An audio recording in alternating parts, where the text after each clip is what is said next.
Good day. It's Chris Bacon, the disabled guy, coming to you from Waterloo, Ontario. January 27th, 2018. It's a Saturday, 12:09 in the morning. It's been a while since I've been up here, but right now I'm just going to read to you the road from Westray, a predictable path to disaster. It's a report that was done on the Westray coal mine disaster.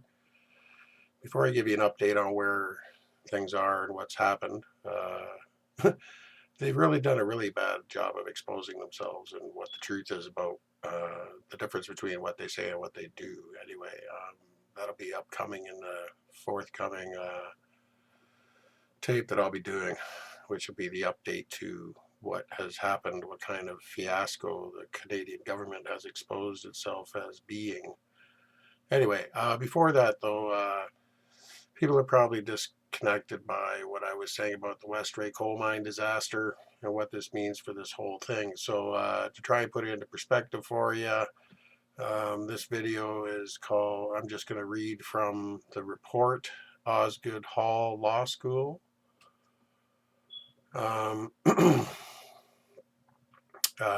It's put on by Osgoode Hall Law School, York University, Osgoode Hall Law School of York University, Osgoode Digital Commons. Articles and book chapters, faculty scholarship. It's 1998, The Road from Westray, Westray, A Predictable Path to Disaster, by Eric Tucker, Osgoode Hall Law School of York University, E. Tucker at yorku.ca. That's ETUCKER at YORKU.ca.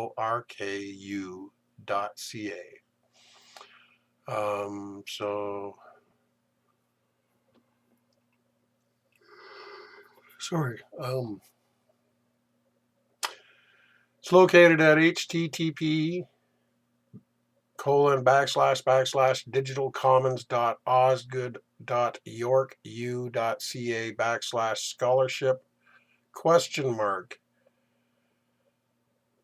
UTM_source equals digitalcommunications.osgoode.yorku.ca% capital F scholarly_works percentage 2F1394 and UTM_medium equals capital P, capital D, capital F, and UTM_ campaign equals capital P, capital D, capital F, capital C over pages. Or that'd be cover pages, sorry. PDF cover pages, but cover and pages both are capitalized.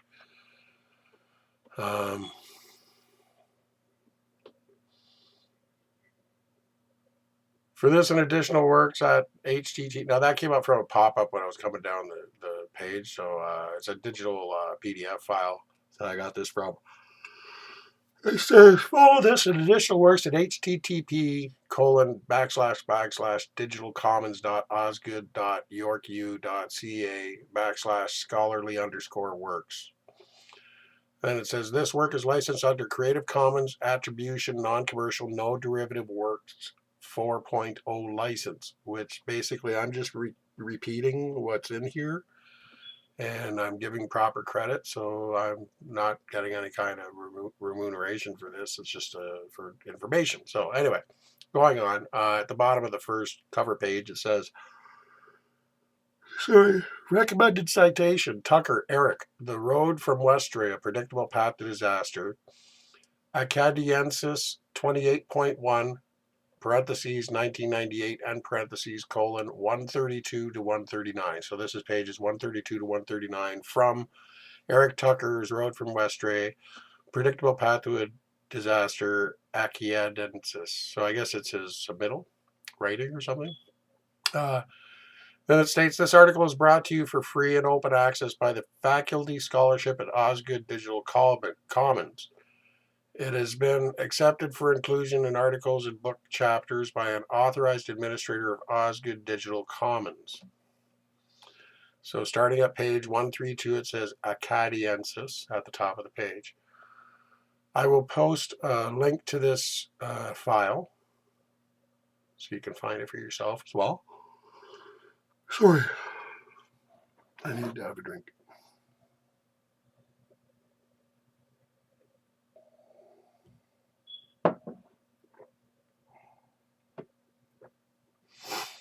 The road from Westray, a predictable path to disaster. More than a year has passed since publication of the Westray story, report of the Westray Mine Public Inquiry, Justice K. Peter Richard, Commissioner, 1997. This report made scathing findings of fact about the hazardous operation of the mine during its short life and the failure of the government to regulate this dangerous activity properly.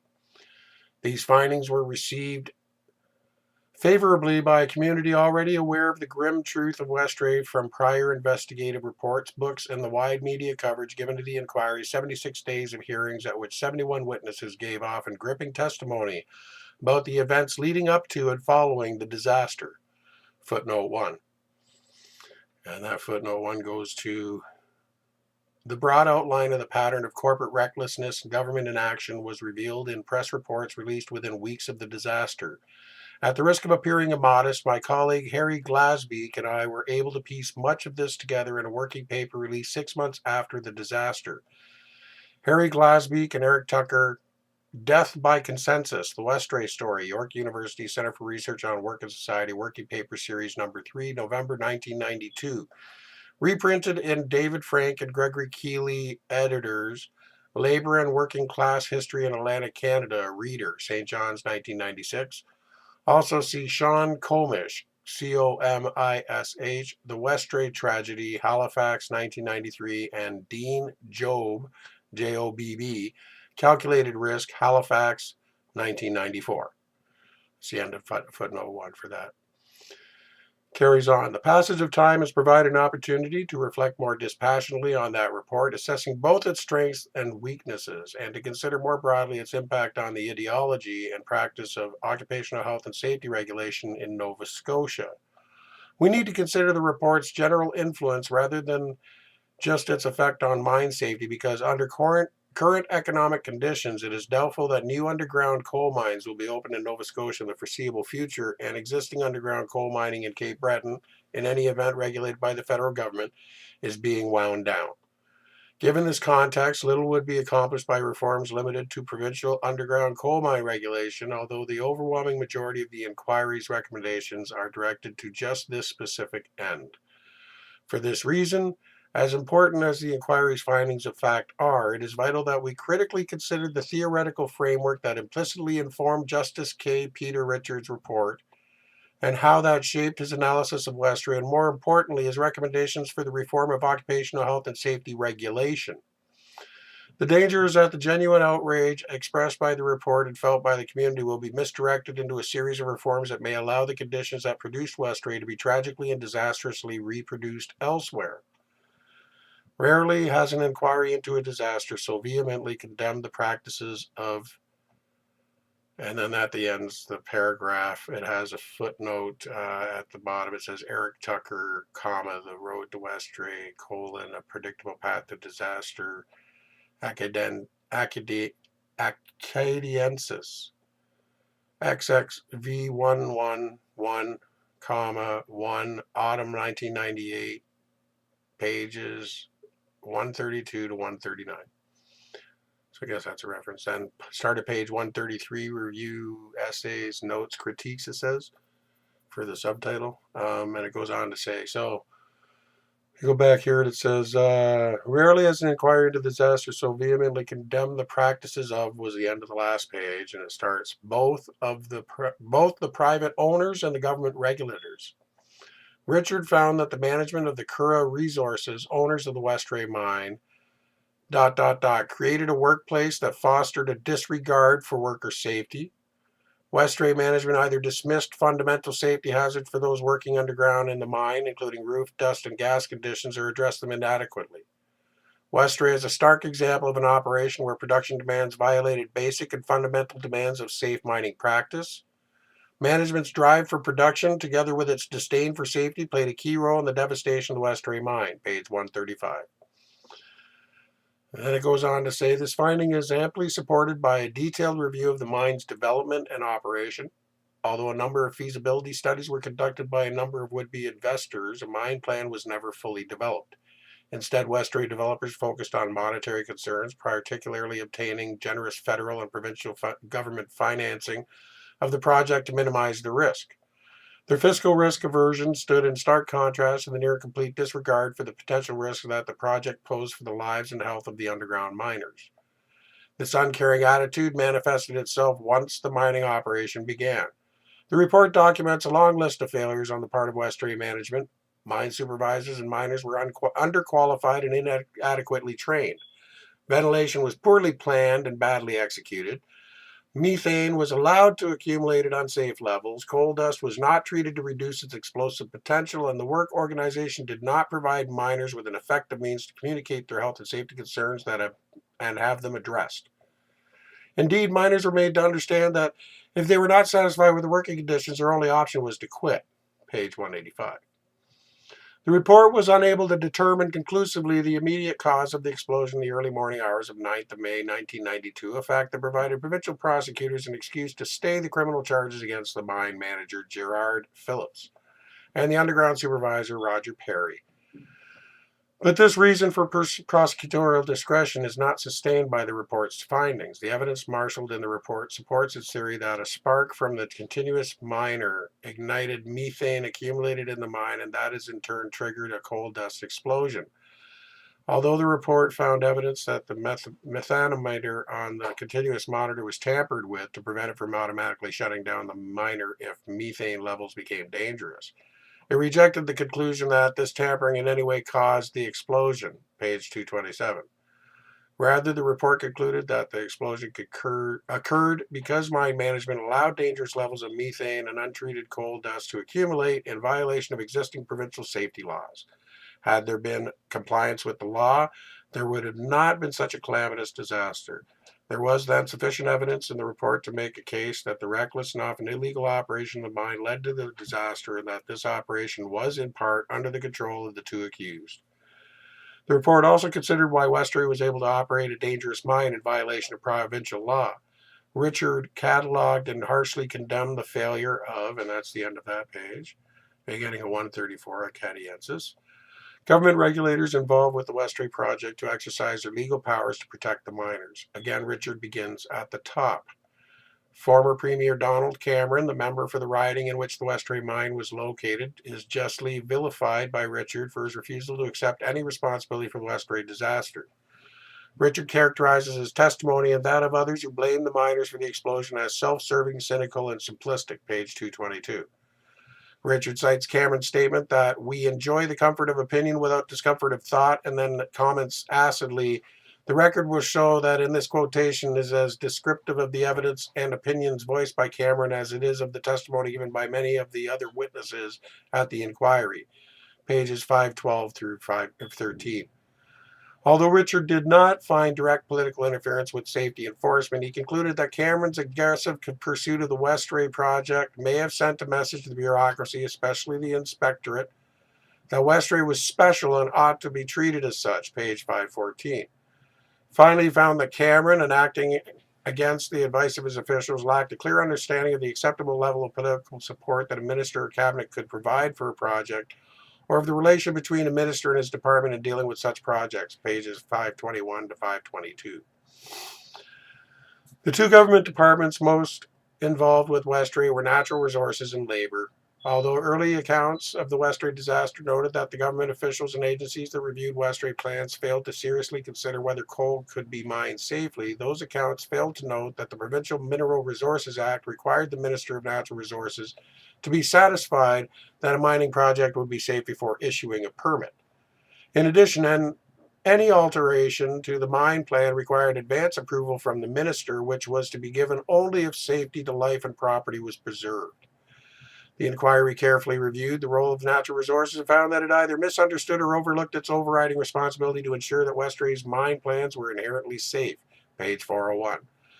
Moreover, after the mine began operation, the department probably knew of unapproved changes to the mine plan but failed to ensure compliance with the legislation.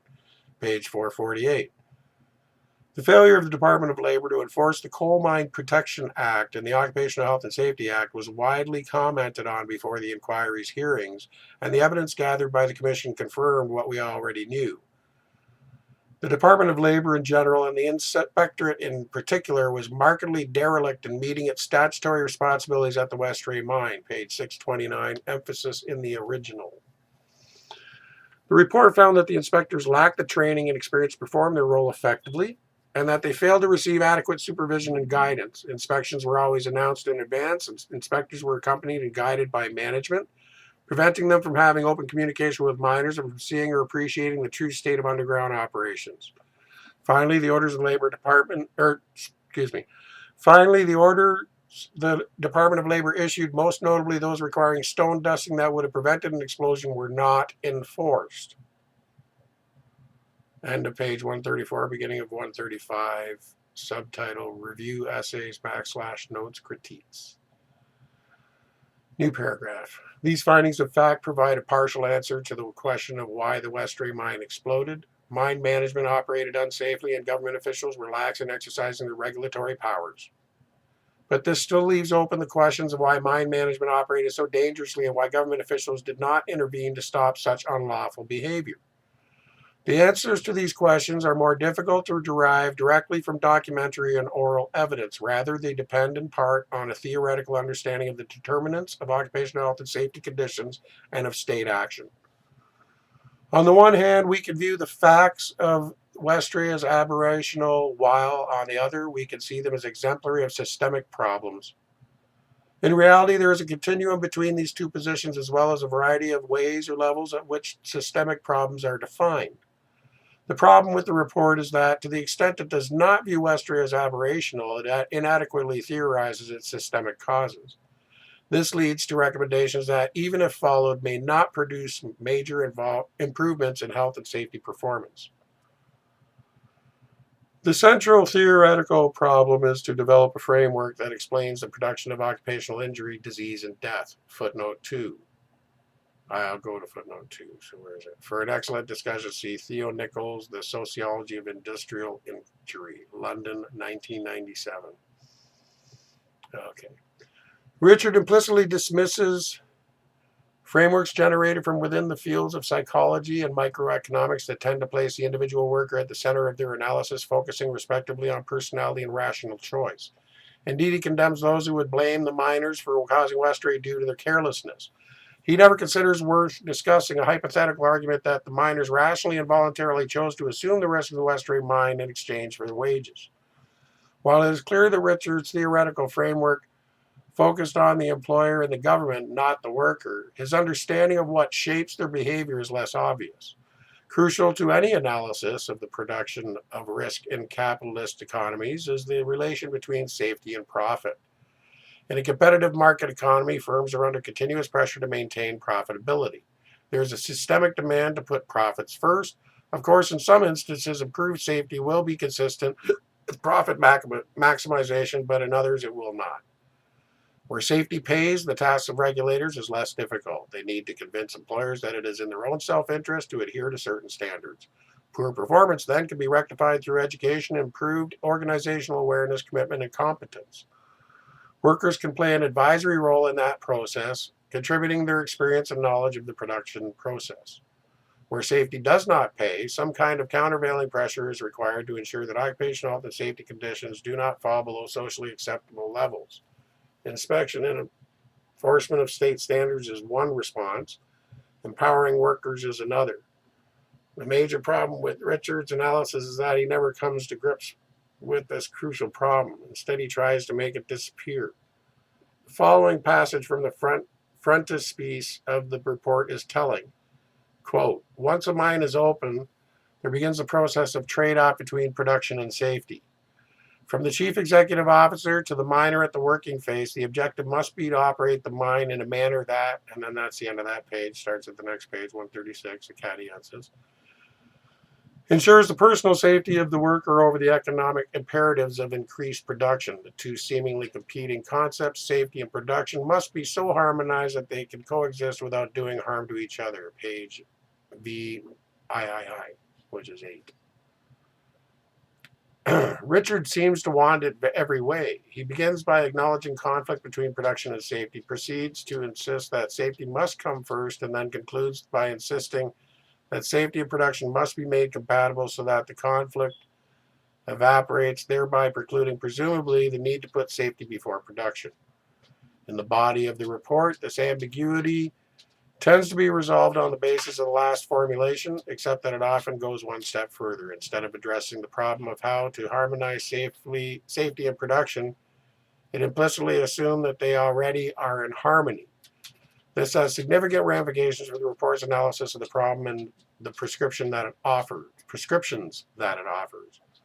For example, the Westray story is characterized as one, quote, of incompetence, of mismanagement, of bureaucratic bungling, of deceit, of ruthlessness, of cover-up, of apathy, of expediency, and of cynical indifference, end quote. Harsh words indeed, but the source of all this deviance, at least as far as this mine management is concerned, is that, quote, through either incompetence or ignorance, it lost sight of the basic tenet of coal mining, that safe mining is good business, end quote. Page 9, which is IX.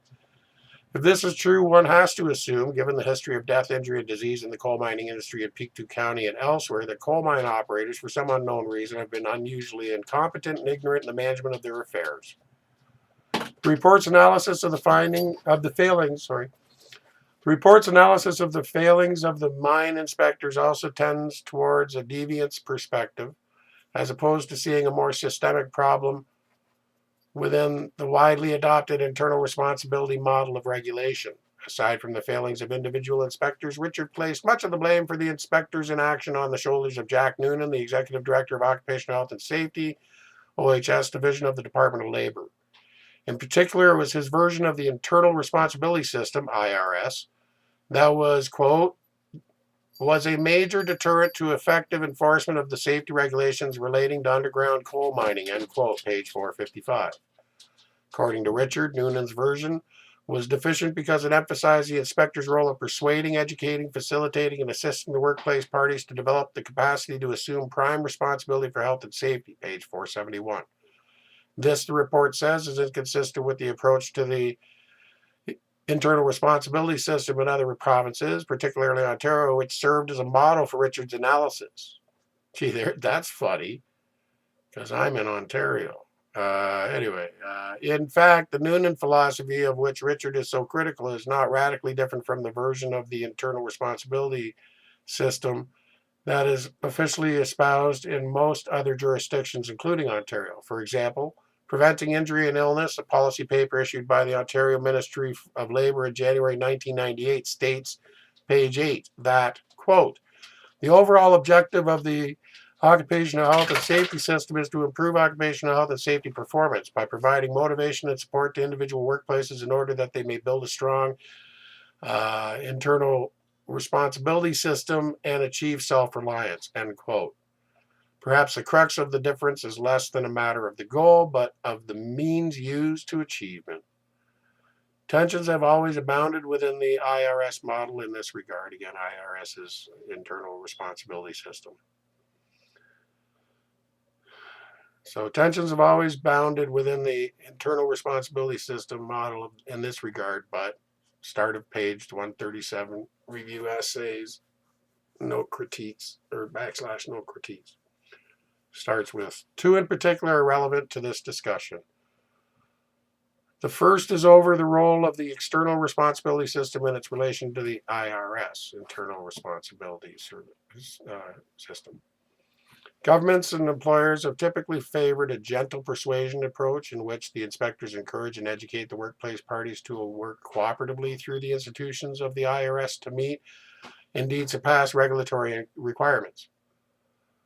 This approach is justified on the basis that rational employers want to comply with the law because, after all, safety is good business. Inspectors do not act as safety police with a mandate to detect and investigate unlawful behavior, and government uses formal enforcement measures to sparingly only when other, less coercive measures have failed.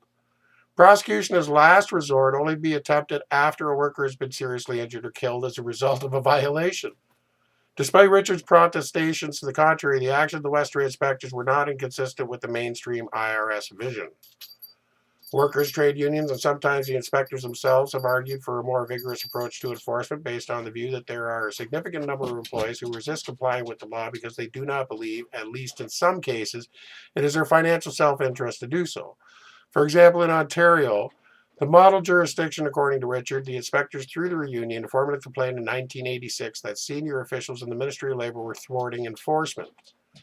An inquiry exonerated the ministry on the basis that its conduct had to be evaluated on the basis that the IRS prevails. Footnote 3.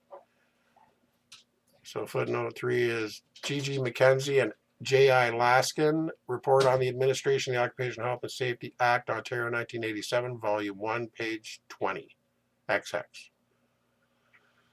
So, nonetheless, dissatisfaction with the level of enforcement has persisted. Richard does recognize the uneasy pace of enforcement within the IRS model. Indeed, at one point, he identifies a lack of emphasis on regulation, quote, at least in the early stages of the IRS, end quote, page 472, as a weakness of the system.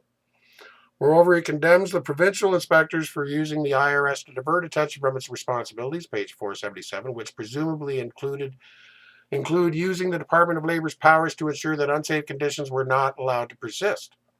The problem, however, is that Richard's acceptance of the IRS model and the premises that supported it led him to underestimate the difficulty for inspectors of adopting an, quote, uncompromising position on strict compliance, end quote, page 605. It is telling that Richard makes no specific recommendation to increase the level of enforcement of occupational health and safety law. The report, however, does call for more officers and directors' accountability under provincial health and safety and possibly federal criminal law for the failure to maintain safe workplaces, page 601. This is a welcome recommendation, even if it appears almost as an afterthought tacked to the end of the report as a response to the brief submitted by the United Steelworkers of America. But it is not clear that the main impediment to prosecution is the inadequacy of existing legislation. Often the chief stumbling block is the unwillingness of law enforcement officials to deploy these instruments against corporate directors, officers, and managers engaged in pursuit of profit. Government officials tend to see wrongdoing in this context as a, end of page 137, beginning of 138, acadiensis, I guess. Civil problem for which, government officials tend to see wrongdoing in this context as a civil problem for which damages are the appropriate remedy, even when physical harm has been inflicted on the victims. For example, the manufacturers of the Dalkin Shield and the producers of asbestos products have never been charged with any offense despite the reckless endangerment of the users of the products. The prosecution at Westray, Phillips, and Perry represented a break from this pattern, but the decision of the Provincial Prosecution Service in June 1998 to stay the criminal charges constitute a return to the well-established pattern. The justification that they offered for this measure is hard to square with the massive evidence compiled by Richard showing that it was the accumulation of gas and coal dust that was responsible for the explosion, even though the source of ignition could not be precisely ascertained. Moreover, this rationale leaves unexplained why charges were laid in the first place and why the government fought all the way to Supreme Court of Canada for the right to reinstate the charges after the trial judge stayed the proceedings because of lack of proper disclosure by the Crown. Second point, a conflict within the internal responsibility system model, IRS model, concerns the role of worker participation. Typically, workers are given a right to know, a right to participate, and an individual right to refuse unsafe work. The role is defined as contributory, and they're not given decision-making authority. In addition, because governments view occupational health and safety as an area of common employer-employee interest, they have not seen the need to address the question of imbalances in power between workers and employers. Indeed, according to the IRS model, adversary relations are destructive of the proper functioning of the system and should be strongly discouraged. Footnote 4. Report of the Royal Commission on the Health and Safety of Workers and Mines, James M. Ham, Commissioner, Ministry of the Attorney General, Ontario, 1976. Joint Federal Provincial Inquiry Commission into Safety in Mines and Mining Plants in Ontario towards Safe Production, Kevin Burkett, Commissioner, 1981. Okay. This view has been challenged by many health and safety activists who have argued that a weakness of the IRS is that workers lack the necessary power to ensure that employers comply with their legal responsibilities and to protect themselves when faced with unsafe conditions. Adversarial strategies, they argue, are sometimes necessary in a system in which profit and safety may conflict. Since the IRS model was first implemented, workers have fought to expand their power within the system, but have met with limited success, largely due to the vociferous opposition of employers who have resisted conceding control over production. Richard's discussion of these issues is particularly disappointing, especially given the history of the Westray mine and the inability of the non-unionized miners to exert any influence in the IRS. But because Westray is constructed as a deviant, Richard does not see unequal power relations in the workplace as a systemic problem that needs redress. Instead, he adopts a view that adversarial behavior is pathological and is caused by trade unions using health and safety issues to achieve other ends. In support of this conclusion, Richard cites as unacceptable the confrontational attitude of union officials he observed at DEFCO's Phelan Mine in Cape Breton, page 568. To isolate occupational health and safety from industrial relations, Richard recommends that legislation be amended to prohibit a person who is, or has been in the last year, a member of the executive of an employee organization from being a member of the Joint Health and Safety Committee, page 510. And that was the end of 138 and the beginning of 139. Review essays / note critiques. The problem with Richard's conclusion is that evidence does not support his contention that adversarial approaches are undesirable. For example, a study of joint health and safety committees in Ontario and Quebec found that, quote, adversarial relations between management and labor formed a part of a factor which was associated with lower injury rates in unionized workplaces, end quote. Subnote 5, which is Carolyn Toohey and Marcel Simard, The Impact of Joint Health and Safety Committees in Ontario and Quebec, a study prepared for the Canadian Association of Administrators of Labor Law, January 1993. Okay, so where's 5?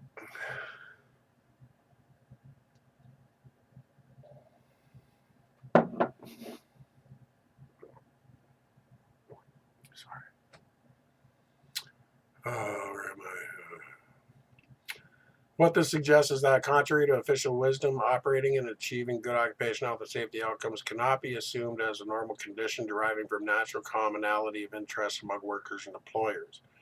Power and influence matter, and a confrontational attitude might be justified when faced with employer resistance. Richard recognizes this, if only partially and implicitly, by suggesting that the disaster might have been avoided had the Westray miners gained certification of the United Mine Workers of America as a result of the vote held in January 1992, page 607. However, he fails to develop this insight in his report and makes no recommendations to strengthen worker rights in the IRS. Westray's story maps out a path to disaster, but like all exercises in cartography, provides only a partial representation of reality. The route that Richard describes is filled with people who exhibit a lack of concern for the safety of workers, mine developers anxious to secure government funding, politicians keen to attract investments in their ridings but unwilling to be accountable for the consequences, government regulators lacking the training and motivation to effectively exercise their statutory power to protect the public, and mine operators keen to produce coal immediately, whatever the risk. Richard criticizes them all in appropriately harsh terms. For this, he has to be commended. Past commissions of inquiry have been much less forthcoming in this regard. But the map of what went wrong is constructed from flawed survey of the terrain. Richard uncritically accepts conventional occupational health and safety wisdom. In his view, the path to disaster was caused by a deviation from the IRS model. It was not the consequence of its normal operation. As a result, despite his outrage, Richard found nothing fundamentally wrong with the system. We just have to get back on track. This way of thinking about Westray has resulted in a series of recommendations which the Nova Scotia government has accepted wholeheartedly and promised to implement. Footnote 6. Westray, a plan of action, Government of Nova Scotia, December 1997. Undoubtedly, some improvements will result from the recommendations suggested in Richard's report, even though it has failed to interrogate crucial assumptions. To the extent those assumptions are flawed, a different map of the road to disaster needs to be drawn. A more accurate map of the road to Westray would indicate that the disaster is not found down a side road, but that it was a predictable destination on the main highway. The report would have us continue down this road, but at what cost and at whose expense? Eric Tucker. So that was 9 pages from the overall report, which concludes. But again, if you hear, I mean, it's exactly what the Ontario government did. So this is 1998. And let me just read that one. Well, let me read a couple things again. Footnote 1. The broad outline of pattern of corporate recklessness and government inaction was revealed in press reports released within the weeks of the disaster. At the risk of appearing immodest, my colleague Harry Glasbeek and I were able to piece much of this together in a working paper released 6 months after the disaster. Harry Glasbeek and Eric Tucker, Death by Consensus, The Westray Story, York University Center for Research on Work and Society, Working Paper Series number 3, November 1992. Reprinted in David Frank and Gregory Keeley, editors, Labor and Working Class History in Atlantic, Canada, reader, St. John's, publishing 1996. Also see Sean Comish, Westray Tragedy, Halifax, publishers 1993, and Dean Job, Calculated Risk, Halifax 1994.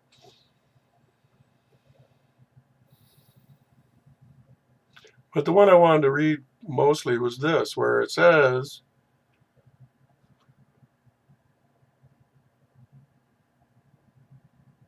rarely has, this is from the first page into the second page, rarely has an inquiry into a disaster so vehemently condemned the practices of both the private owners and the government regulators. That would be the Labor Board and WSIB. Richard found that management of Curragh Resources, owners of the Westray mine, and you could put in Kitchener Pallet Services and Borden Cold Storage here all you want, any other company that works illegally that they support. Here you go, ... created a workplace that fostered a disregard for worker safety.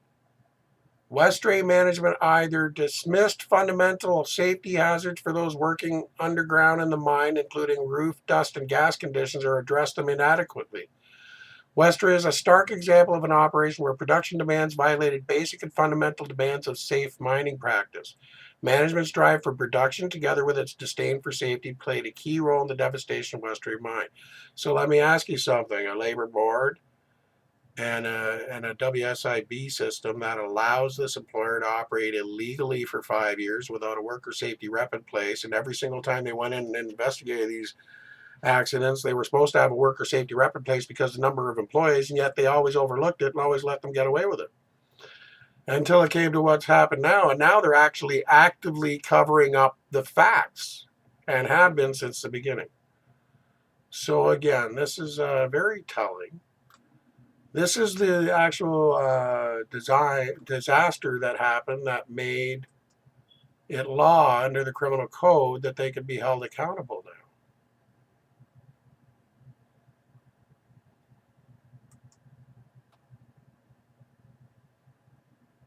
So, you know, I just hope that just recorded everything. Anyway, got the sound. I just came back on and saw a notice. Anyway, yeah, so there's the Westray coal mine disaster report. Anyway, just to give you a touch base, I'm going to put up a link to say where you can get a copy of it. Or maybe I'll just post a copy of it on the website. I mean, on YouTube. It's been a while since I've been up there. Anyway, I'm anxious to let you know what happened. The charges have been withdrawn, but it's very telling as to what happened. But it's been withdrawn because they had prosecutorial misconduct.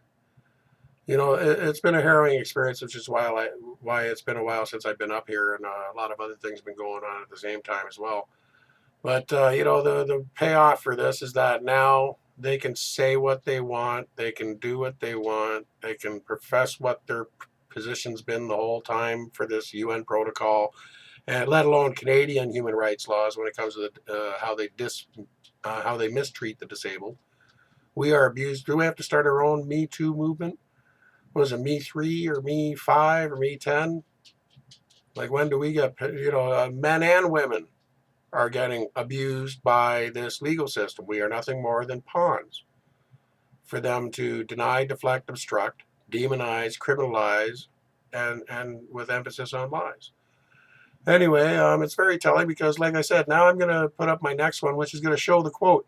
They made me defend myself, but I think I did a pretty good job of bringing out some major facts about this so-called system, and especially about Waterloo Regional Police Services, because a 16-year veteran and a 2-year officer, which is actually 2 years since the person who assaulted me, so it was actually the person who assaulted me. He was a auxiliary officer at the time under training with his training officer no more than a foot away from him. And I got them both to admit on the stand that even after all this time, not one of them has been trained in how to deal with persons with disabilities at all. There is no person in the chain of command with regard to dealing with persons with disabilities or to inform them on how they're to deal with persons with disabilities. There is no policy. The policy is actually to encourage interaction with them to provoke and then demonize and criminalize them, because that's exactly what this shows. So Canadian government, Ontario government, Kathleen Wynne, this whole Me Too movement, you're getting a taste of what deny, deflect, and obstruct is. That stuff that all those people on Trump's side are doing when they get confronted with the facts, where first of all they deny it, then they start over talking you, and they turn it around to make you the criminal and demonize and all that. Well, that's deny, deflect, and obstruct. And it's being brought out. You're not going to see anything different. Canadian government, since UN protocol has been coming into place, has been accused of having a false system, which I have the proof of. Because you know what?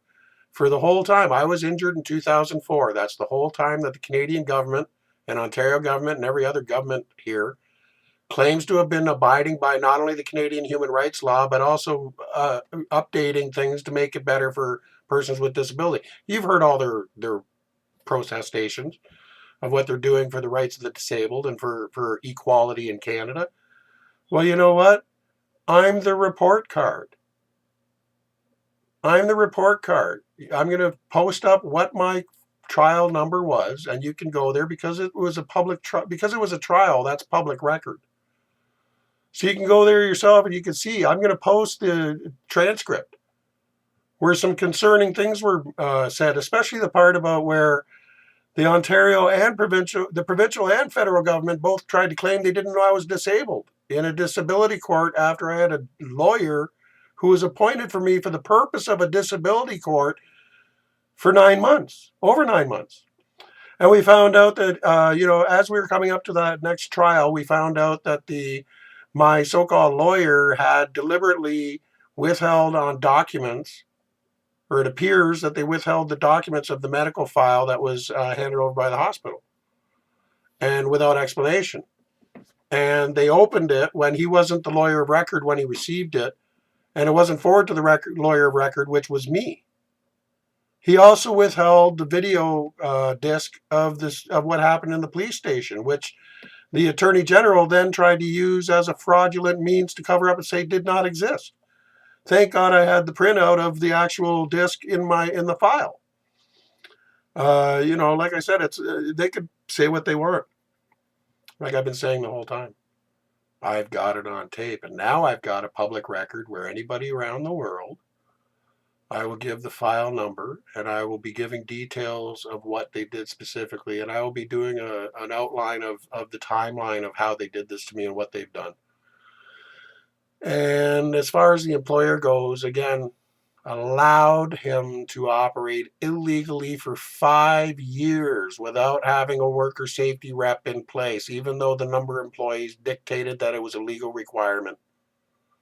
He was operating illegally under the tutelage and care of the Labor Board and the WSIB. Because again, with every injury that was reported, one person from Labor Board went in there and 2 people from WSIB. And every time they doubled their accident rate for 5 years before my accident and for continuing time after my accident, because it took a while for us to bring up the issues for them to actually finally put one in place. All of which is a matter of public record. Same as Westray coal mine. They were given orders which they denied. They said they fixed them and they didn't. There is direct proof that they didn't. It says right on the bottom of the document that they will be charged criminally. They are not. There is never any criminal charges, even though Westray coal mine made it able to be criminally charged. And guess what? It became law in March of 2004. My injury was June of 2004. So the Attorney General of Ontario, especially based on what happened, and especially the Waterloo Regional Police have some explaining to do, because I have direct evidence of bringing this to them many times. And you want to blame the law, you go right ahead. But the bottom line is this, guess what? Since my accident, it's been criminal code. So you have some explaining to do about why you're still protecting these employers, especially when every other legal employer is following the law. You are not allowed to use the legal aid system and the Attorney General, like the system for us to be able to protect ourselves, as your own personal way to scapegoat us into being slaves. What you have done over the last, since 2004, and now especially, and even though they're separate and apart, same issue as to rights though. Yeah, that was worker rights and my medical rights as far as being denied because I still have not gotten treatment, and taking US model of WSIB into a Canadian government legal system has a fatal flaw. In Canada, you are not allowed to refuse treatment, even if especially if a WSIB says they don't want to pay for it. And I have been refused treatment. I have had my informed consent messed with. I have had we have given material evidence to medical facilities of non-medical personnel within the WSIB and also WSIB and others. We have given them material evidence of wrongdoing. Actual material evidence, file evidence to show wrongdoing. And yet there's nowhere to write this down. They take it into the hospitals, they fix it up for their file, and then they do nothing for the patient record. Not to mention Mr. Hoskins.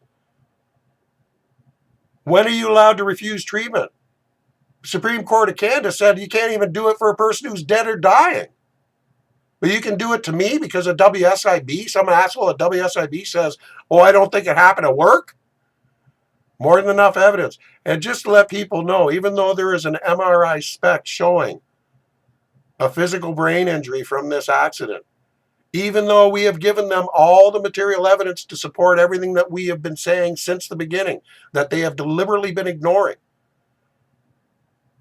Even though we cannot get anybody, and they dragged me into a courthouse on their volition because they thought they'd be able to pull a fast one, which is what this was. This was a direct attack on my person because of this issue.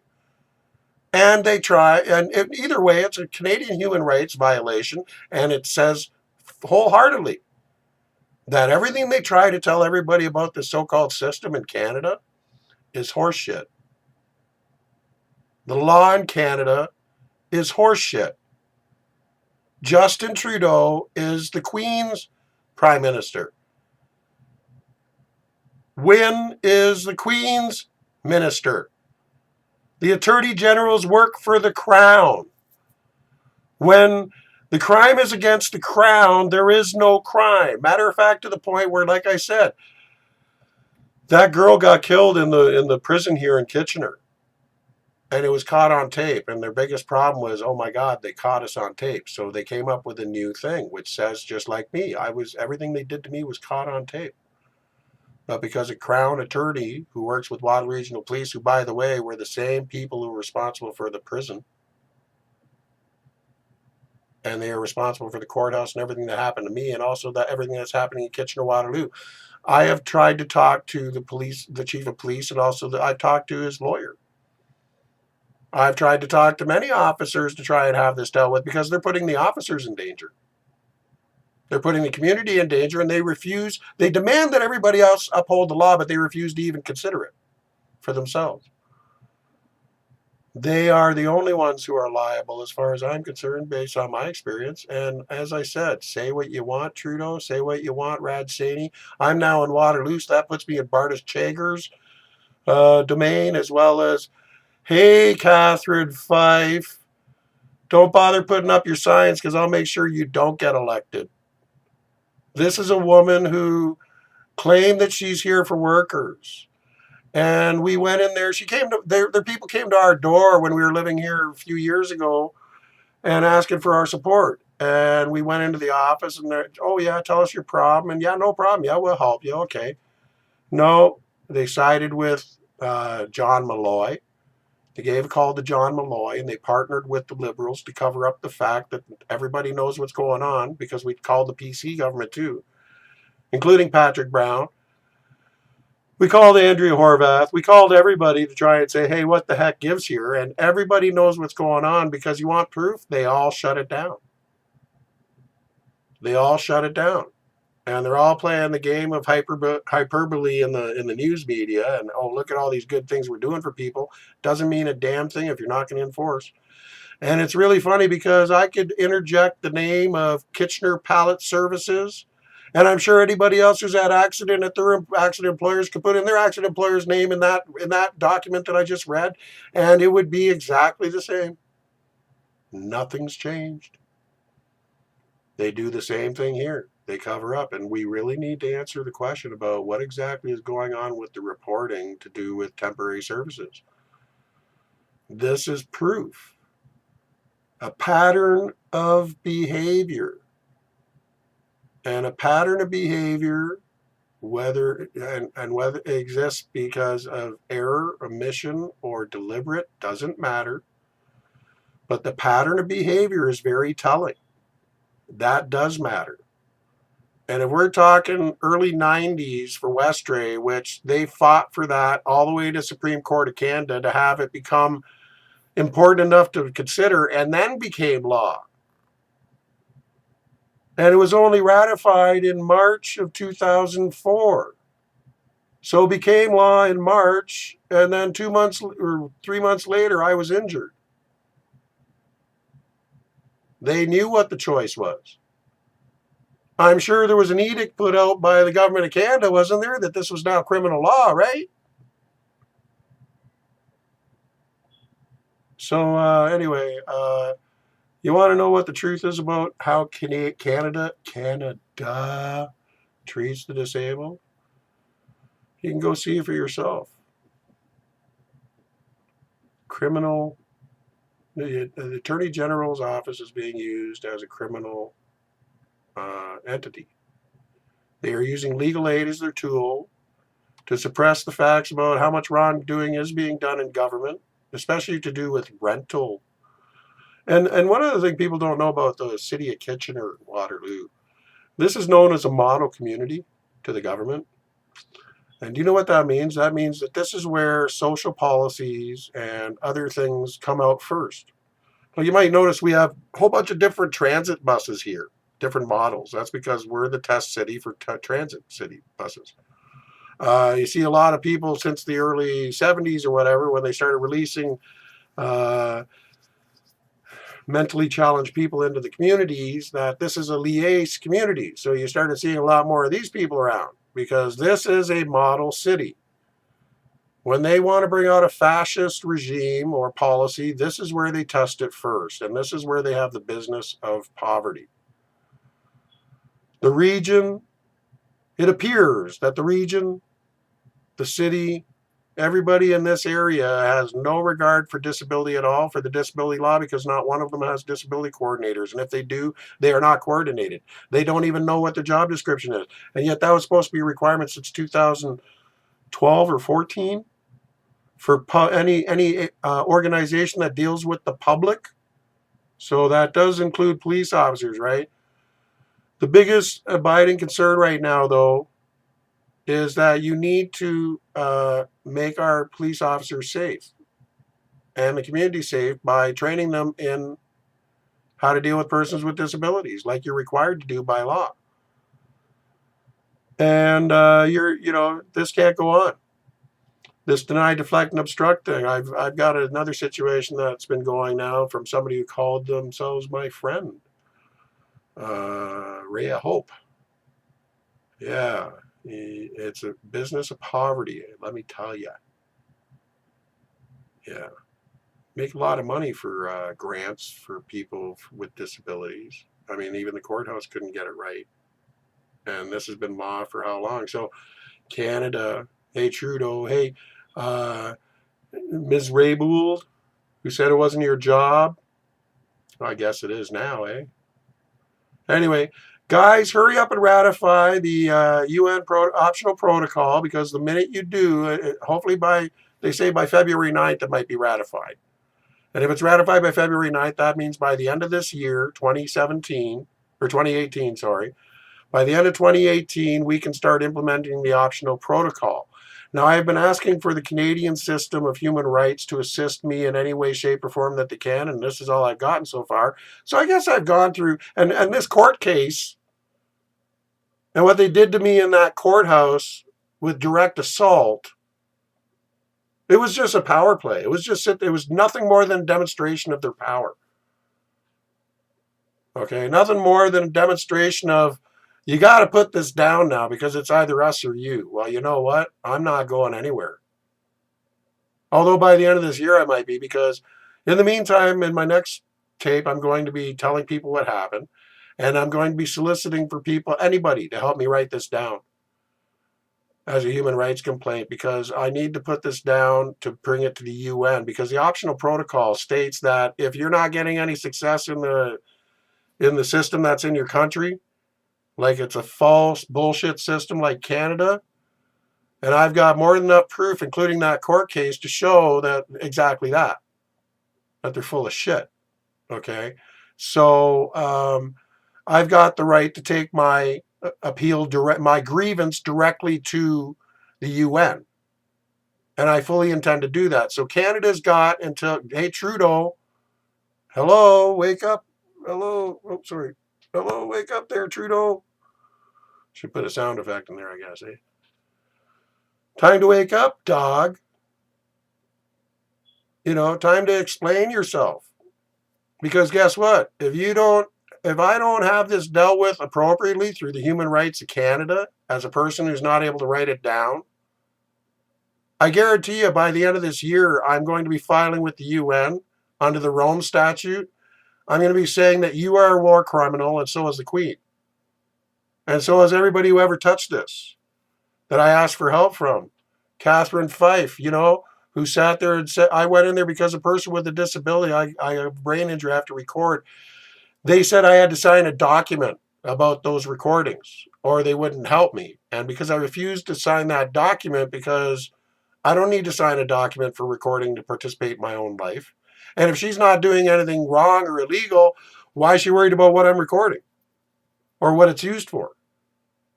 Because unless there's an issue, I mean, if you're there to help me, I mean, not only that, if you're there to help me, wouldn't you want me to use that?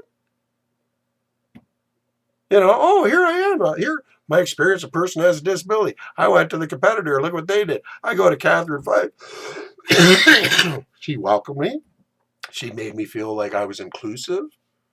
Right? Isn't that how it's supposed to go? And then if I record it, well, heck, that's just proof that that's how you act, right? But then we both know that's not how you act. You broke the law. You are a war criminal, Catherine Fife, and I'm going to make damn sure you do not get elected. Bartis Chager, you better start explaining to Canadians, because guess what? Your election's in a couple years too, right?